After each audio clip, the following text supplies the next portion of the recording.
Donc dans la création première, Dieu nous destine à bien faire, Dieu nous destine au bien. Mais dans la nouvelle création en Jésus, Dieu, il nous destine à la même chose. La Bible dit, nous avons été créés en Jésus-Christ pour les bonnes œuvres qu'il a préparées d'avance. Donc il est important que chacun de nous sache que si je vis, c'est pour faire le bien. C'est pour bien faire. Tout celui qui rate de faire ça a raté sa vie.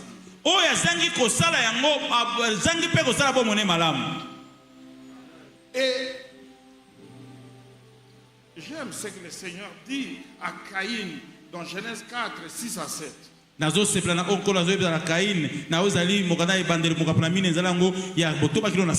L'Éternel dit à Caïn, pourquoi es-tu irrité? Et pourquoi ton visage est-il abattu? Verset 7. Certainement, si tu agis bien, tu relèveras ton visage. Ici, je voudrais dire que tout celui qui fait le bien marchera tête haute. Amen. Même quand le temps viendra à changer, toi tu n'auras pas à rougir. Amen.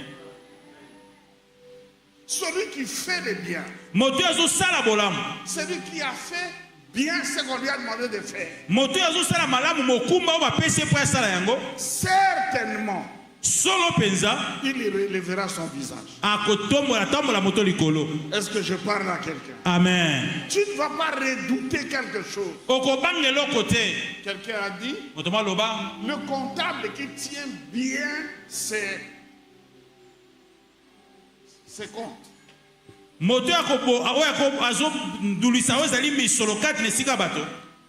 tremble pas même si un inventaire ou un audit vient à l'improviste. Il est confiant dans ce qu'il a fait. Il n'a pas peur. Vous pouvez venir surgir à l'improviste. Il n'a pas peur. Il sait que je fais bien ma comptabilité. Je tiens bien ma comptabilité.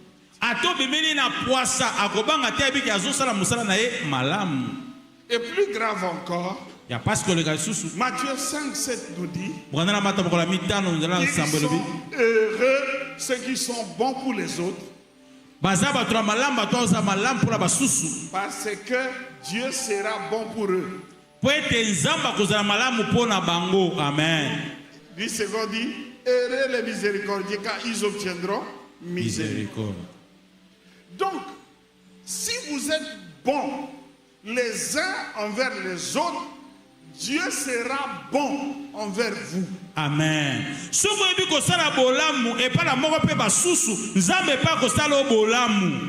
Amen. Est-ce que je parle à quelqu'un? Amen. Les mauvais jours peuvent venir. Mais attention, celui qui a découvert le secret du bien, c'est lui qui fait le bien. Et c'est lui qui exécute bien tout ce qu'on lui a demandé de faire. Les mauvais jours ne seront pas une menace pour lui. Amen. Amen. Amen. Oh, amen. Amen. Gloire à Dieu. Faire le bien, c'est notre destin. Secret numéro 2.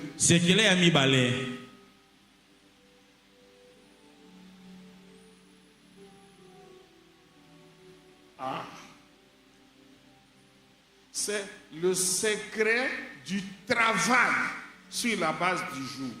Eza sekele ya kosala mosala na mokolo.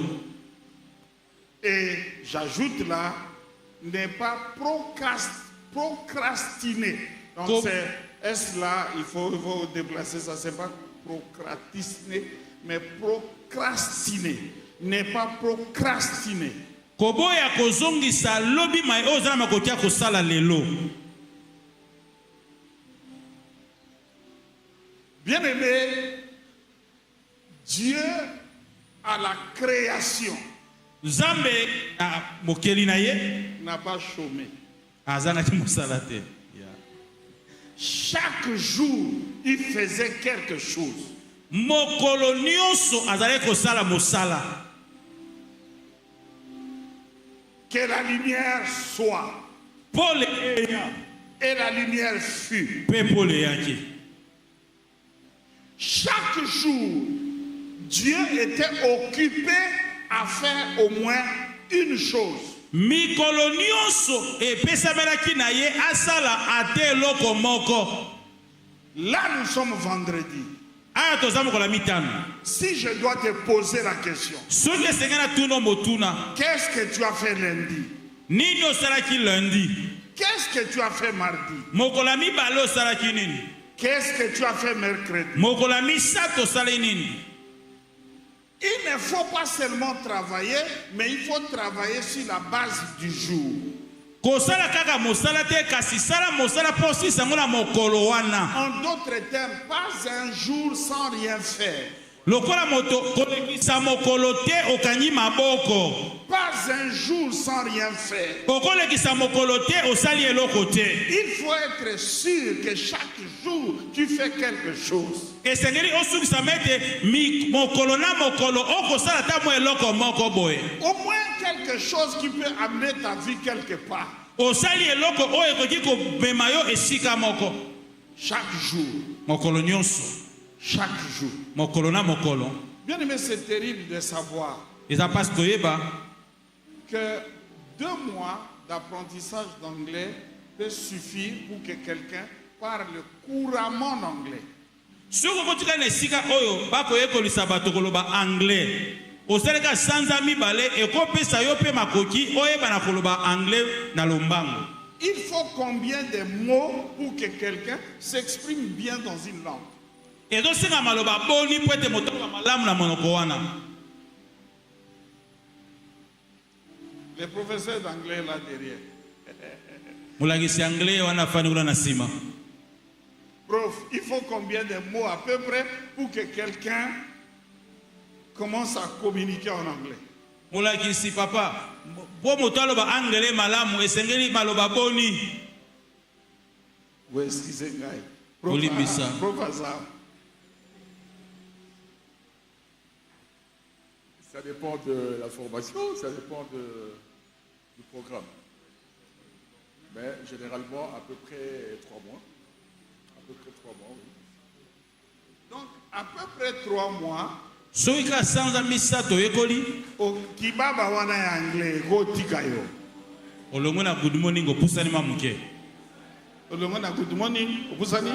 Pusani muke. Bien aimé. Vous Olinga savez, bi. c'est terrible. Quand vous allez ailleurs, vous devenez timide parce que on parle l'anglais à côté de vous, vous ne savez pas répondre. C'est compliqué, vous devenez timide. Même si dans la vie vous n'êtes pas timide, mais sans langue, vous devenez timide. Atozala kasa kasa olobaka mingi okomi esika na mboka ba papa zoloba anglais okomi mwana malamu mwana botosi okoloba nini? Tomati na avion moko. Do you want chicken or pasta? Mama mo atalinga. Ezali susu nini? Ngalobi baba chicken ou pasta. Alléluia. Amen. Vous voyez mes amis. Hein, maman Yvette? J'espère que Mama Yvette pasa pusani mwanda. Osana prof.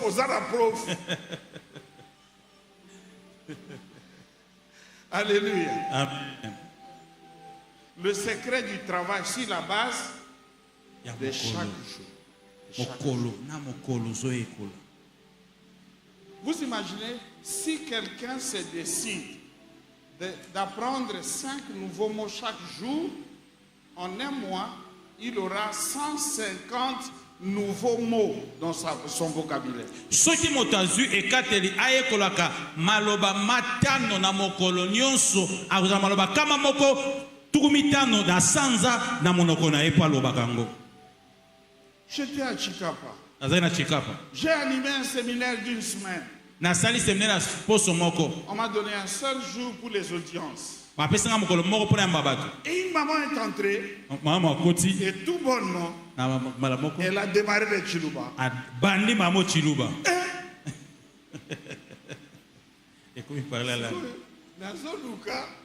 Dans l'église, et elle était tellement à l'aise.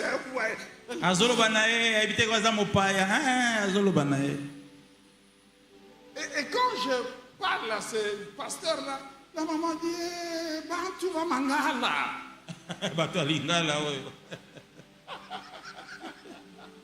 Donc, je ne pouvais pas écouter cette maman, je ne pouvais pas l'aider. Elle dit, mais c'est vraiment des choses de ma vie, je ne vais quand même pas dire ça devant témoin. Et j'étais très choqué de ne pas faire mon travail pastoral parce que je manquais une langue. Une langue de chez nous.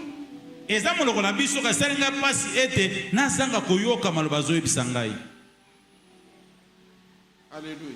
Amen. Donc c'est important de capter les langues et c'est possible de le faire. Mon ami, si tu te disciplines, tu te dis, j'apprends chaque jour 5 mots, eh bien, au bout de 6 mois, tu vas totaliser combien de mots et tu ne vas plus sécher quand il faut parler.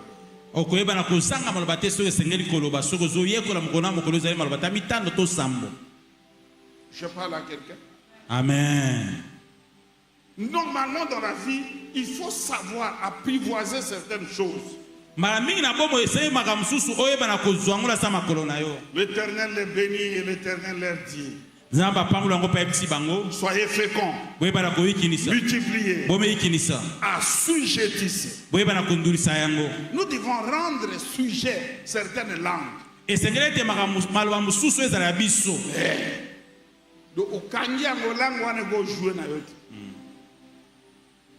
Je suivais un documentaire où une femme ukrainienne parle au moins 8 langues internationales. Et à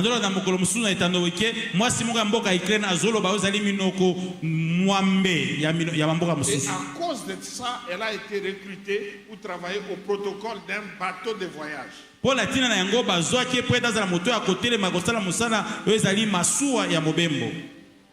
Chaque jour, il faut faire quelque chose. Est-ce que vous êtes avec moi? Amen. Celui qui travaille comme ça, les jours mauvais ne vont pas trop bousculer sa vie. Et ne pas remettre à demain ce que tu es capable de faire aujourd'hui.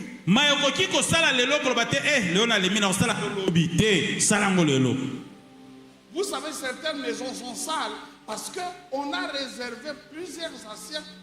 Non, je vais laver ça demain. Je vais nettoyer ça. Je vais nettoyer. Finalement, toute une pile d'assiettes sales dans une maison parce que quelqu'un a reporté à demain ce qu'il pouvait faire aujourd'hui.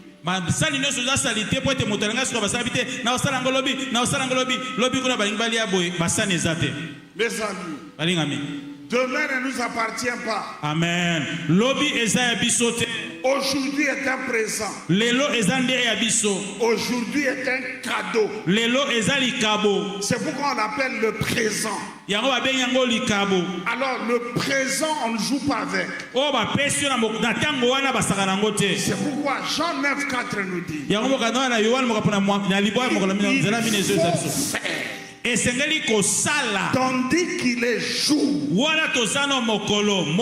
œuvres de celui qui vous a envoyé.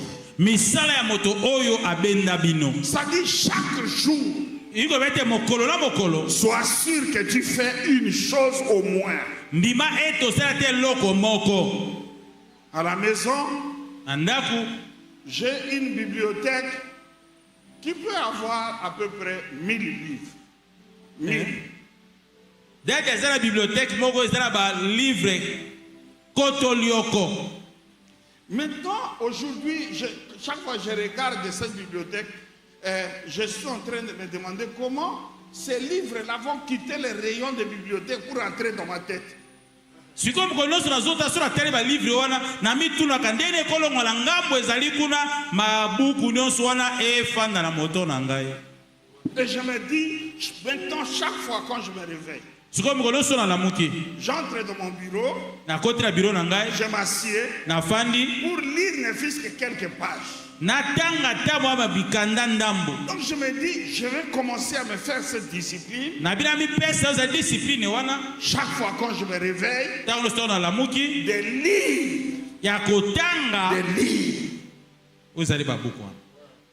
Est-ce que je parle à quelqu'un? Amen. Je crois que certaines personnes doivent se rébeller et se révolter contre WhatsApp, contre TikTok, contre toutes ces choses. Nous devons sortir certaines de ces choses pour faire entrer des choses qui peuvent nous faire avancer dans la vie. Et c'est que bato mususu oyo bazu ekatele alobi lelo vendredi na kokota WhatsApp te na kokota Facebook te nazotanga kaka livre comment bâtir un empire familial. Est-ce que je parle à quelqu'un? Amen. Vous savez, il y a des gens qui ont acheté l'empire familial ici, mais qui n'ont jamais lu. Jamais. Évaluation chaque mois. Nana sasi c'est liboso atomeli mosap. Alléluia.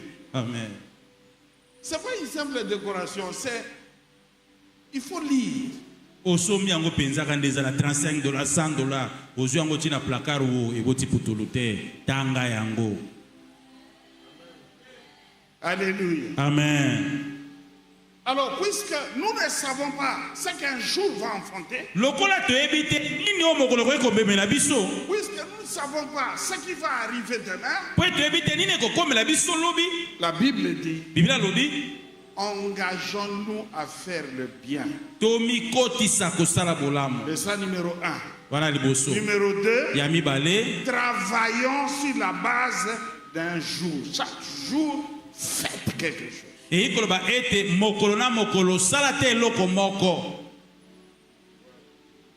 Refuse qu'un jour se termine sans que tu n'aies rien fait.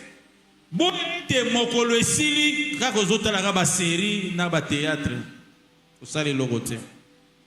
avons, on a des défis dans la vie. Mets-toi dans une discipline que chaque jour, je vais répéter cette prière ici, pour Amen. Cette chose ici, jusqu'à ce que je voie ça s'accomplir. Vous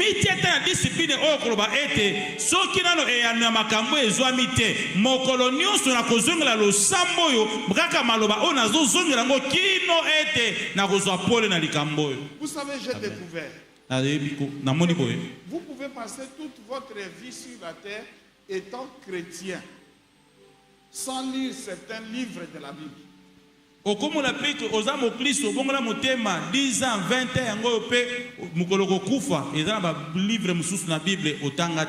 y a des livres qu'on enseigne moins.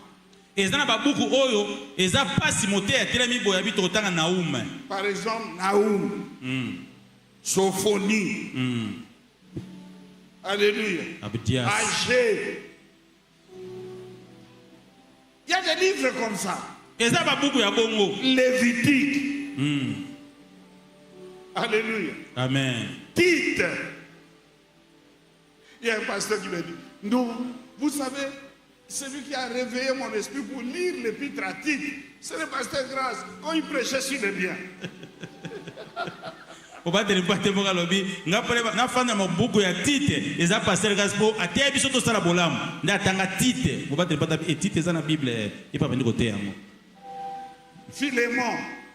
Philémon, chapitre 3, verset 8. Philémon, c'est pas seulement celui, les Philémon qu'on peut avoir dans le quartier. Il y a un Philémon dans la Bible. Il y a papa Philémon, papa Philémon, C'est Philémon, c'est la Bible. Alléluia. Amen. Papa Oh, Philémon. gloire à Dieu. Troisième chose. C'est qu'il a mis ça. Il est écrit au verset 2e, donne-en une part. Même à 7, même à 8. Et comment nous avons mis pesa eteni moko atala bato samboto mwambe. Ah oui, mon ami. Tu Troisième secret technique. Le troisième secret. C'est le secret des répartitions et des investissements. Ezali sekele ya bokaboli pe ya kotia pona kosala musala pona makambo eke liboso. Ici, je parle aux hommes et aux femmes d'affaires. Ana zo baloba pona bato basala ka musala mombongo. Ici, je parle aux entrepreneurs. Ah bato basala ka misala ya bango moko. Il ne faut pas mettre tout ton argent dans une seule affaire. Kozwa mbongo na yo nyonso te otiango na mombongo ya kokende Chine. Est-ce que je parle à quelqu'un? Amen. Même si c'est une affaire qui paye gros, Ata soki mombongo na lufu efutaka bien. il faut toujours avoir à côté de cette affaire qui paye gros, une autre affaire, même si ça ne paye pas gros, mais que ça soit là. Ah, zwa pe mbongo na yo otiango na mbongo alufu osape na depo makala oteka pe depo fufu. Parce que les mauvais jours n'ébranlent pas tout. Amen. Po ete mokolo mabe eyaka bisika nyonso. N'ébranle pas tout. Ah, ezwaka nyonso te. Merci Dan. Alors, si tu multiplies tes affaires, au mauvais jour, il y aura peut-être une petite affaire là-bas qui va t'aider à survivre.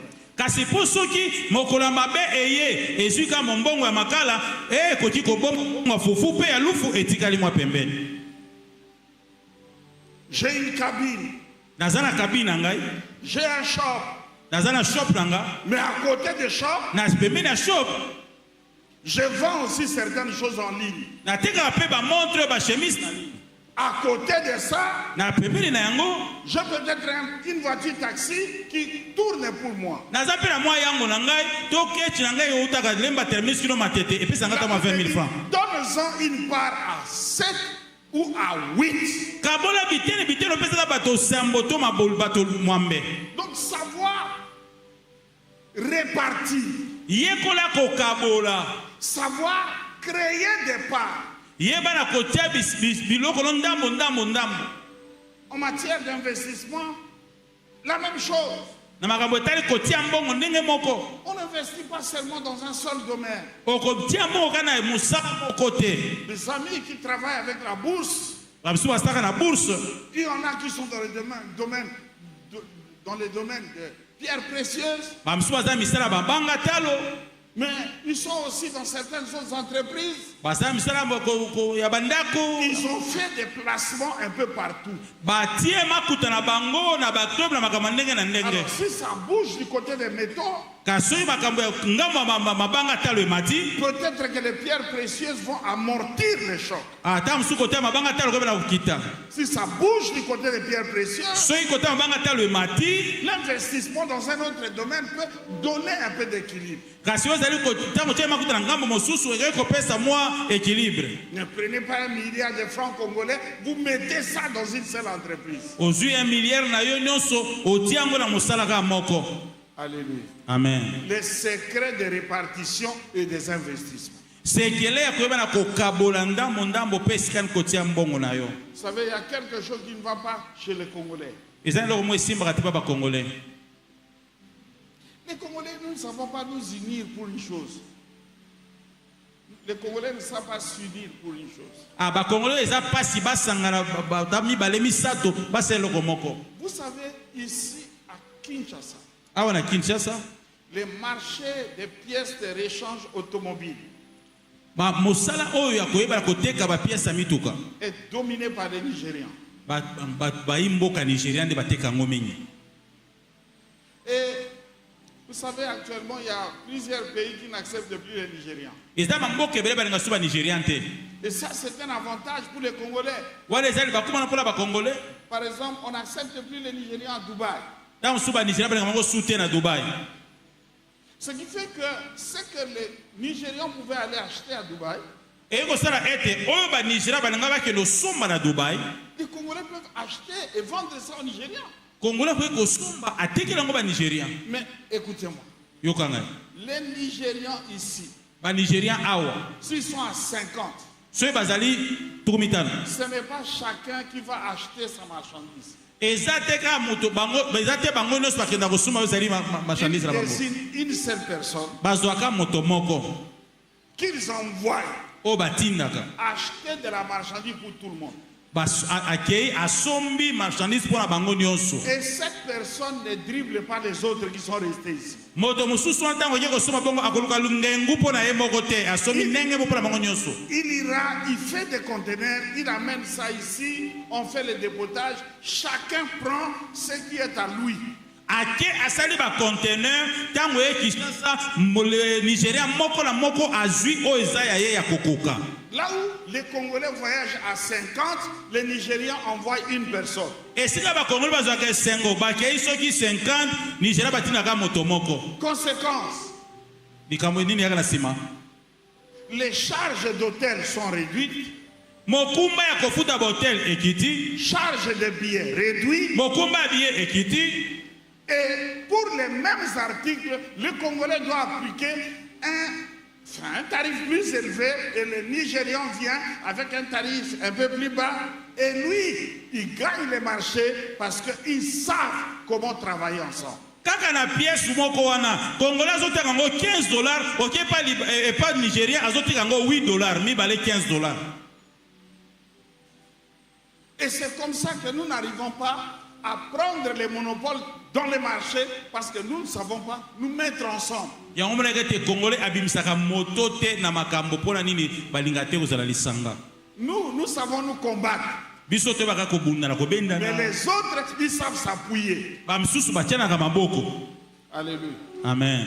Alléluia. Amen. Si quelqu'un réussit dans le domaine de boulangerie, Soyi moto ayebi na kolonga na koyeba na kosala mapa. je n'ai pas besoin de créer ma boulangerie à côté. Nazana posa tela nga pela sala boulangerie na ngai. Mais je peux prendre des parts dans sa boulangerie. Kasi na kotia ozali mbongo la ngai na boulangerie na ye. Et comme lui, il réussit déjà, Lokola ya longa déjà. si je mets des parts là-bas, Songa pela tema ngambo la ngai makuta moi kuna. aussi je vais gagner. Nga pela kozonga. Mais les Congolais pour ça, non. Ba Congolais pona yango. Donc il y a on voit madame Bongranga. Alléluia. Amen. Oh, alléluia. Amen. Le secret des parts, des répartitions et des investissements. Sekele akoyeba na kokabola ozali biteni na ozali kotisika kotiambo. Ça aide beaucoup pour que les mauvais jours n'aient pas raison de nous. Esungaka mingi po ete mokola mabe elonga biso te. Et la dernière chose que je voudrais partager avec vous ce soir, Sekele suka ya mine na kabla na bino pokwa lelo. c'est le verset 6 qui dit, Molongola ngona motobe ezoloba. sème le matin, Lona na tongo, sème le soir. lona leso na pokwa. Point numéro 4. C'est le Technique secret, 4. le secret de la constance et de la persévérance. Ezali sekele ya kotelema ngwi ne loko kosala pe ya koyika mpiko na yango. La constance, C-O-N-S-T-A-N-C-E. Constance. Koyeba na kotelema ngwi pe koyeba na koyika mpiko. Et de la persévérance. Pe koyika mpiko. Bien aimé, la vie, c'est la constance et la persévérance. Bomo ezali kotelema alimane loko kosala pe koyika mpiko na yango. La vie est surtout faite des choses de toujours. Bomo esalama na makambo oya tango nyonso. Elle est plus faite des choses de toujours. Esalami mingi na makambo ya mikolo nyonso. Et moins des choses occasionnelles. Pe oya esalamaka mingi te makambo yaka na poisaka bongo. C'est pourquoi ce n'est pas celui qui prie occasionnellement qui fait des prodiges. Yango moto ezate moto asambelaka na libaku moko to mosusu nde ayezoka asala bikamu. Ce n'est pas celui qui donne occasionnellement qui fait des prodiges. Ezate moto abeta na pasi nde asala bikamu. Vous savez, il y a des gens, il va donner sa dîme au mois de janvier, il va donner notre dîme au mois d'août. eza bato mususu soka pesi lim na janvier abosani na ye alabi ayokanisa ngo na juillet. Bien aimé, si quelqu'un respirait avec intermittence, c'est un cas grave. Il faut l'amener à l'hôpital. Soki moto apemaka ndamu akomi mobeli mema na l'hôpital. Non, on ne respire pas comme ça. On respire constamment.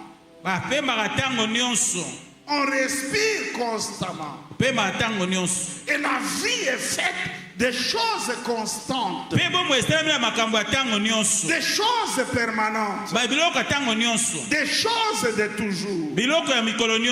On ne se fatigue pas de respirer. Même si tu es fatigué, continue toujours. Si tu veux vivre. Alors ces deux choses gouvernent la vie. La constance et la persévérance. Est-ce que je parle à quelqu'un? Amen. Il ne faut pas seulement faire des choses, mais apprendre à faire les choses d'une manière constante et d'une manière persévérante. Je parle de dire. Je parle des offrandes. Ne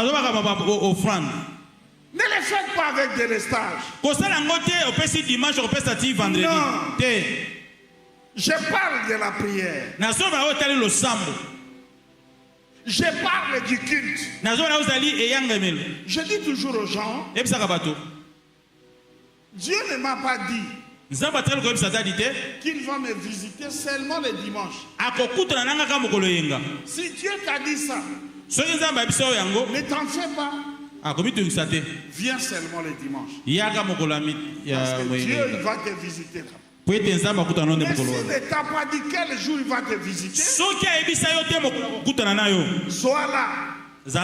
Si c'est possible le matin, si c'est possible le soir, persévère. Mes amis, tous les jours on vient au culte. Un autre jour, Dieu viendra à nous. Amen. Et tu ne peux pas savoir c'est quel jour. Et pour vivre Dieu, apprends à persévérer. Moi je dis aux gens, la vie n'est pas facile. La vie n'est pas facile. Dieu n'a jamais dit que ça sera facile. Mais Dieu nous a dit, je serai avec vous. Ça c'est ce que Dieu nous a dit. Mais il ne nous a pas dit que ça sera facile. Moi je vois des gens venir à moi. Parce que je suis fatigué. Non, c'est trop difficile. Non, Dieu n'a jamais dit que ça sera facile. Non, jamais. Bien aimé, ça n'a pas été facile pour Jésus de mourir à la croix. Non. La vie n'est pas facile. Mais Dieu a dit, je serai avec toi. C'est pourquoi persévère. Alléluia. Amen. Balingio te, milinga, continue zela. Amen. Est-ce que je parle à quelqu'un? Amen. La vie, elle est faite des choses permanentes.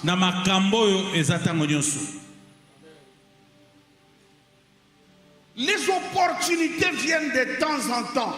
Mais c'est en faisant d'une manière permanente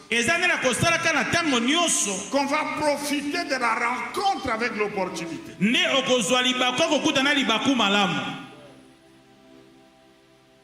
Tous les jours, je prêche ici. Je m'entraîne. Je m'entraîne. Au jour où je vais prêcher, le monde entier. Ah oui. Amen. Un autre jour, je serai en train de prêcher comme ça. Il y a toute une satellite qui est placée là pour capter mon enseignement. Alors il faut que je m'entraîne. Je prêche. Pour que quand ce jour-là va arriver, je ne balbutie pas. Amen. Est-ce que vous êtes avec moi? Amen. Les hôpitaux sont remplis de personnes qui respirent d'une manière intermittente, qui ne respirent pas constamment. Les hôpitaux sont remplis de personnes qui font l'arythmie cardiaque. L'hôpital est dans la bateau,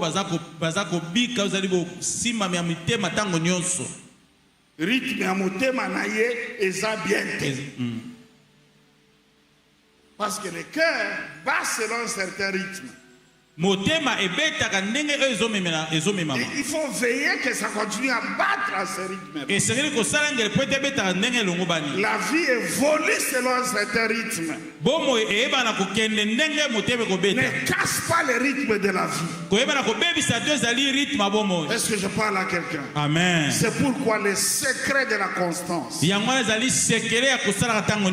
ami, soit constant. Regardez-moi. Moi, je n'ai pas connu plusieurs églises.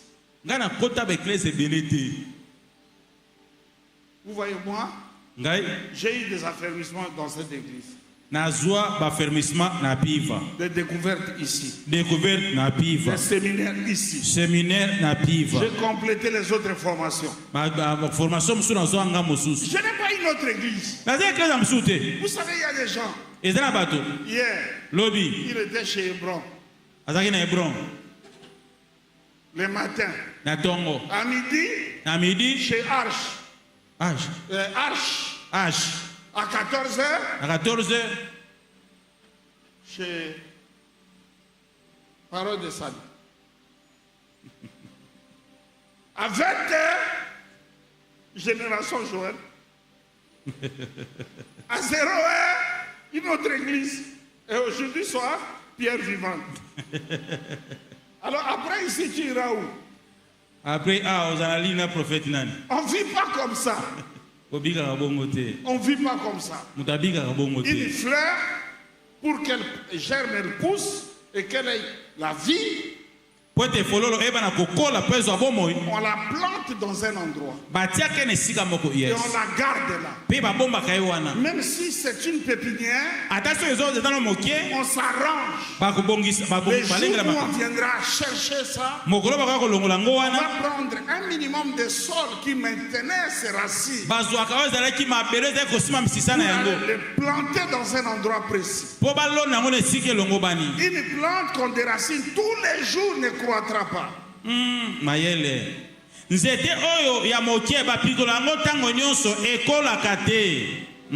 Est-ce que vous êtes avec moi? Amen.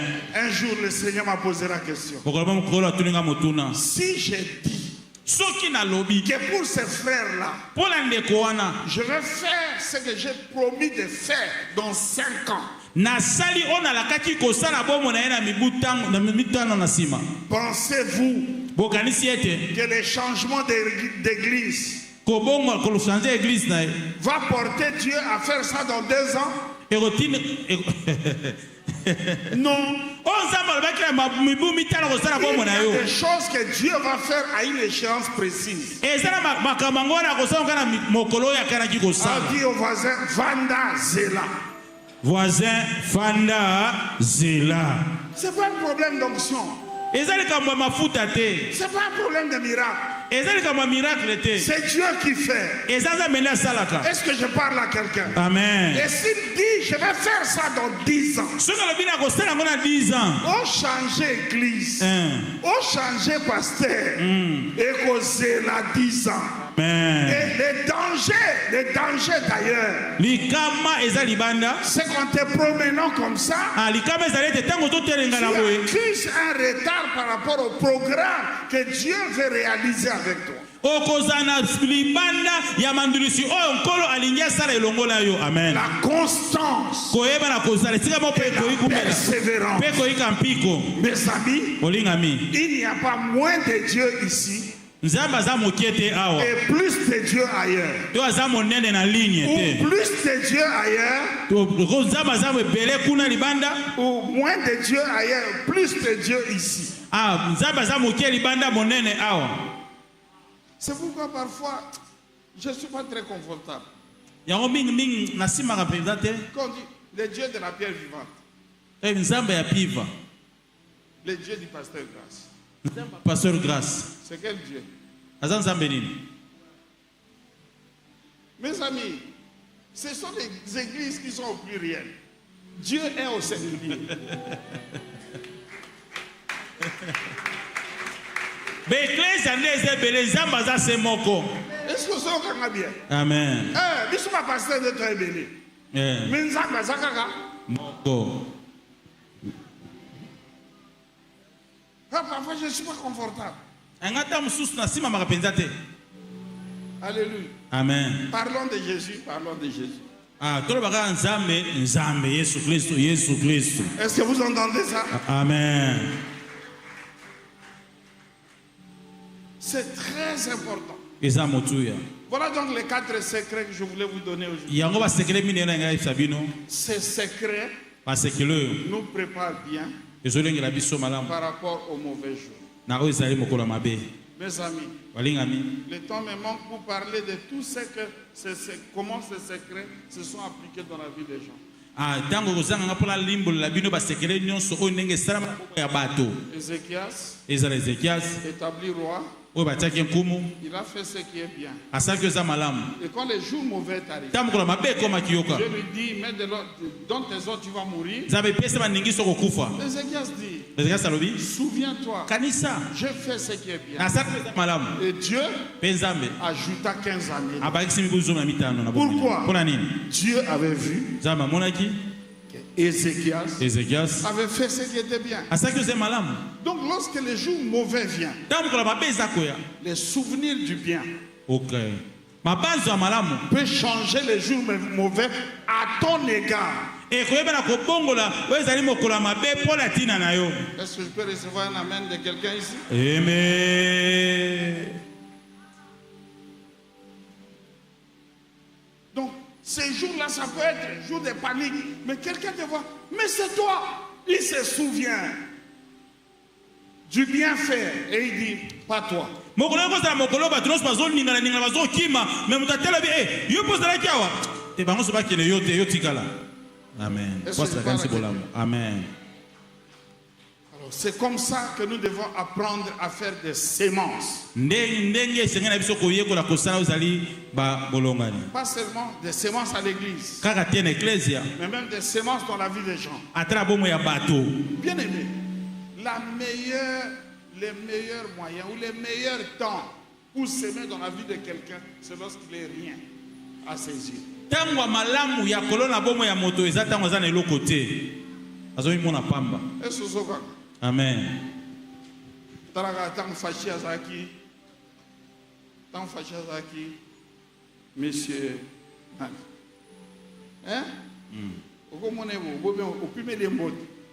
Mais tout le monde cherche mbote à Fachi, n'est-ce pas? Amen. Mais on va pas se mbote na tangoana. Les mbote c'est facile pour na ba. Est-ce que vous avez? Amen. Et denga yebsa voisin. Yebsa voisin. Tala. Profitez de na zande na zalina. Pour ma kambozo ya na vie na ngaso komi. Audience. Et comme ba audience, et comme ba protocole. Naïbani naïe, azara passer na biso te. Donc bola munyo so sa na vie a moto zanini sema. Ozolona.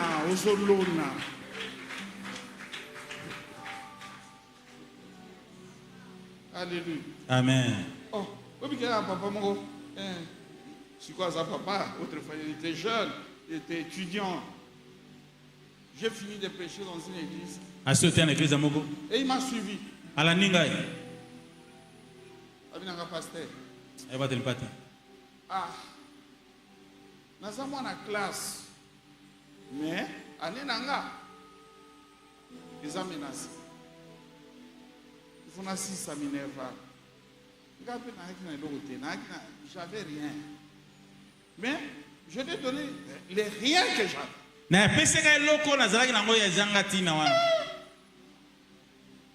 Après, Ndekouana, à 6 classes, à côté politique. Il y a $1000 dans ma boîte. Yoka.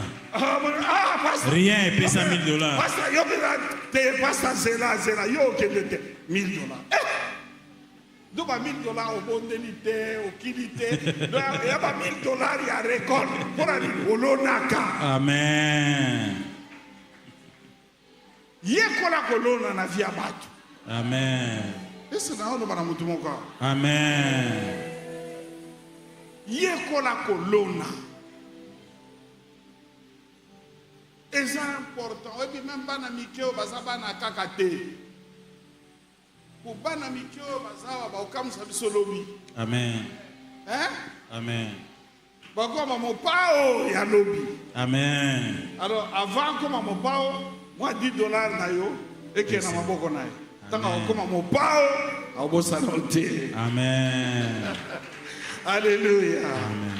Alléluia. Amen. Est-ce que quelqu'un a gagné quelque chose aujourd'hui? Béni soit le Seigneur. Béni soit le Seigneur. Je voudrais que tu prennes la main d'un de tes voisins. Simba le voisin. Nous allons prier.